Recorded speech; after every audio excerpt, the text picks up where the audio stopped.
En plein cœur du centre historique de Fontenay-le-Comte se trouve un joyau de l'architecture Renaissance. Le château de Terre-Neuve domine la ville tout en restant secret et caché derrière ses grands arbres.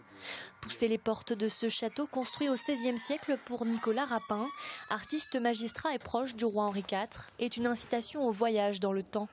Alors nous pénétrons dans le petit salon qui est très XVIIIe siècle, aussi bien par ses boiseries, notamment de chaque côté qui sont superbes, que par son mobilier bien entendu. Pendule consulat, fauteuil aussi appelé dormeuse, bureau de style hollandais en bois de rose, à chaque objet son histoire.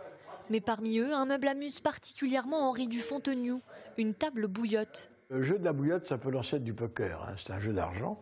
Il y a un plateau que nous n'avons pas. Il y avait un plateau que nous n'avons pas où il y avait différents symboles. Et donc on mettait des cierges de chaque côté parce qu'il fallait s'éclairer. Les cierges valaient très cher à l'époque.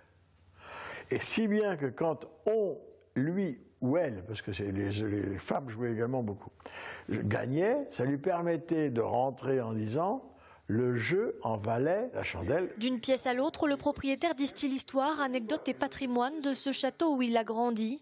Une grande maison chargée de plusieurs siècles d'existence. Lorsque nous étions jeunes, le château était pas ouvert au public.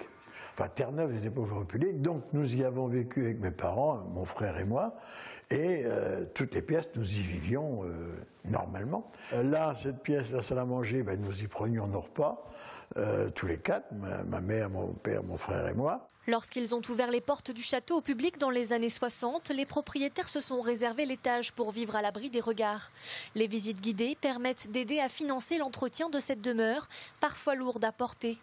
Un cadeau, c'est pas le mot. C'est une charge, pas non, c'est une transmission de patrimoine.